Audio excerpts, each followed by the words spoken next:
Bonjour tout le monde, bon matin, bienvenue à Bible and Coffee en ce jeudi matin 10 décembre. Oui, c'est juste. J'espère que vous allez bien, que vous avez bien dormi. Moi c'était court et en plus j'ai quelques courbatures ce matin, puis je les dois à un ami de l'escale avec qui j'ai fait un petit badminton hier soir là. Bon, c'est normal, ça faisait longtemps que j'ai pas pu jouer quoi. Fallait s'y remettre. Je sais pas si vous aimez le sport, enfin s'il y a des amateurs de badminton ici, faites-moi signe, hein. Je vous défie. Yes. Bonjour, bon café. Bon café, bon café. Trop bien de vous retrouver. Comme d'habitude, le jeudi, je suis attendu avec mon groupe de gars là. Alors, je vais essayer d'être aussi clair, précis, concis, tout ce que vous voulez. Donc je vais commencer sans plus attendre et puis je vais je vais revenir encore dans la suite du texte de 2 Corinthiens chapitre 8, mais avant je vais juste faire un petit passage par un verset dans 1 Jean au chapitre 3 donc, qui parle de l'amour. Vous savez que Jean on l'appelle souvent l'apôtre de l'amour, et puis c'est juste pour faire écho à ce qu'on a dit hier, donc que l'indifférence trouve des excuses, hein, puis que l'amour, je sais plus que je l'avais mis, il cherche une solution, quelque chose comme ça, il cherche un moyen. Voilà. Juste ce verset, donc verset 17 du chapitre 3, qui dit: si quelqu'un possède les biens du monde et que voyant son frère dans le besoin, il lui ferme ses entrailles, comment l'amour de Dieu demeure-t-il en lui? Alors voilà, il y a vraiment ce lien aussi avec l'amour, dire si on se ferme, puis c'est intéressant parce que c'est entraille, le terme entraille, c'est la même racine, hein, qui a donné compassion dans le grec. Donc finalement, c'est une question de compassion, c'est une question d'amour. Et voilà, encore une fois, c'est l'amour de Dieu qui va faire cette œuvre en nous. Si on a l'amour de Dieu, alors on peut vivre la compassion et on peut donner généreusement. On peut se laisser toucher dans nos entrailles par là. Donc la compassion, c'est ça, c'est être remué dans les entrailles. Alors que le Saint-Esprit vienne encore remuer nos entrailles. Ça fait du bien. Ok, je reviens sur 2 Corinthiens chapitre 8. Si vous êtes d'accord avec ça, on va lire juste les versets 12 à 15. Il y aurait d'ailleurs beaucoup de choses à dire. Quand la bonne volonté existe, on est bien accueilli en fonction de ce que l'on a et non de ce que l'on n'a pas. En effet, il ne s'agit pas de vous exposer à la détresse pour en soulager d'autres, mais de suivre un principe d'égalité. Dans les circonstances actuelles, votre abondance pourvoira à leurs besoins, afin que leur abondance aussi pourvoie à vos besoins. C'est ainsi qu'il y aura égalité. Conformément à ce qui est écrit, celui qui avait ramassé beaucoup n'avait rien de trop, et celui qui avait ramassé peu ne manquait de rien. Voilà. Donc, bon, déjà, j'espère que hier, vous avez pu aussi expérimenter d'offrir, donner quelque chose de vous dans cette journée. Et puis, aujourd'hui, la première chose que je relève, c'est cet aspect de question de bonne volonté, hein. Donc, finalement, c'est le cœur, l'esprit dans lequel on fait les choses va faire une différence. Donc c'est pas une question d'aller au-delà de nos moyens, de donner plus que ce qu'on a, mais finalement, même si peut-être certains pourraient attendre beaucoup, mais si on le fait avec cette bonne volonté, avec ce cœur, et ben là déjà ça fait une différence.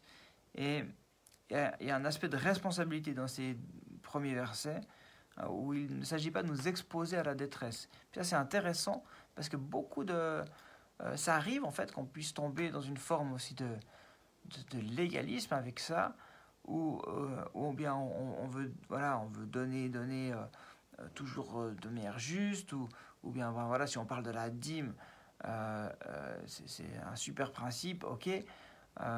Mais certains finalement se sont exposés à la détresse ou n'ont pas.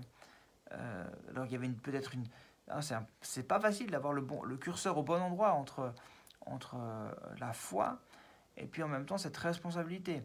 Donc on doit gérer notre famille, on doit gérer nos finances, on a des factures, etc. etc. Mais je ne peux pas donner au-delà en prenant des finalement ouais, en faillissant à mes responsabilités. Donc on doit gérer. Et puis donc l'idée voilà, c'est pas de dire bon voilà maintenant les enfants on n'a plus rien à manger parce que c'était voilà j'ai donné. Et puis maintenant, ben, faudra manger ce qu'il y a. C'est comme ça. Non, je pense qu'on doit avoir une responsabilité. On doit nourrir notre famille, etc. Euh, voilà, donc ça n'empêche pas la responsabilité. Et puis ça ne veut pas dire que c'est sûr que si on prend entre guillemets jamais de risque, hein, le risque et la foi quelque part, on pourrait mettre ça sur on pourrait dire que c'est le même vocabulaire. Il y a un risque de donner. Et puis lorsqu'on donne, eh ben, on laisse accès à Dieu, on dépend de lui. Et puis ça, c'est super important. C'est pas facile à vivre, mais c'est génial aussi de pouvoir petit à petit lâcher nos sécurités et puis lui faire confiance. Donc c'est aussi un bon apprentissage. Mais il faut mesurer. Voilà, c'est important d'être mesuré dans ces choses-là. Mais ce que Paul veut nous amener, c'est justement pas de dire, ben voilà, donnez au-delà de vos ressources, mais c'est d'amener ce principe d'égalité où finalement celui qui a beaucoup va venir aider, supporter celui qui a moins. Et puis peut-être que même la roue va s'inverser. C'est une fois toi qui auras moins et puis l'autre qui aura beaucoup. Et puis tout le monde aura assez. Et il cite donc ce verset d'Exode voilà, où c'est le moment où les Israélites ont la manne dans le désert. Et puis ça m'a toujours beaucoup interpellé là, ce sujet-là. Où finalement certains ramassaient beaucoup, certains ramassaient peu, mais au final tout le monde avait assez. Alors voilà, certains vont dire bah oui c'est normal parce qu'ils partageaient leurs ressources, peut-être. Et puis moi j'ai même enfin là j'ai pas je dis pas que c'est une révélation ou que c'est juste ma perception. Donc je prends des pincettes, hein, j'en fais pas une doctrine, mais j'ai l'impression aussi que finalement Dieu a pourvu aux besoins de tous. Euh, voilà, il y en a qui ont ramassé peu, mais ils ont eu assez. Euh, ce, ce côté avoir assez, ben, qu'est-ce que ça veut dire? Je pense que c'est aussi Dieu qui nous permet d'avoir assez et qui nous donne à la mesure de notre faim. Donc voilà, tout le monde avait assez. Dieu avait pourvu pour chacun, qu'ils aient eu beaucoup au départ ou pas beaucoup au départ, mais tous ont eu assez. Et ça, c'est parlant. Donc, j'espère que vous êtes toujours avec moi. Et puis, donc voilà, c'est simplement ce matin, peut-être ce que j'aimerais peut-être marquer pour aujourd'hui, c'est cette dimension de responsabilité. Et puis, je peux pas trop me mettre à votre place. C'est important que vous puissiez aussi poser ça devant Dieu. Qu'est-ce que toi, tu m'encourages à donner? Qu'est-ce qui est juste? Et jusqu'où où c'est que je place ce curseur entre un trop de sécurité qui font que je ne dépende jamais de toi et puis aussi jamais de risque, vraiment de pas de foi dans le don. Donc voilà, ça c'est peut-être intéressant de poser ça devant Dieu. Je peux juste vous raconter en tout cas que maintenant ça fait bien des années, donc je peux. Voilà, et c'est pas du tout pour. Moi je suis en progression, j'apprends, hein, je suis au même point que vous.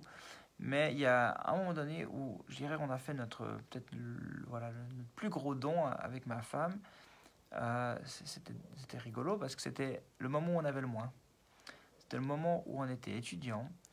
Et en fait, on a vraiment eu à cœur une situation. Et puis, on a vraiment remis ça aussi entre les mains de Dieu. Mais Seigneur, qu'est-ce que tu désires que nous donnions? Et on a eu le même montant avec ma femme dans notre cœur.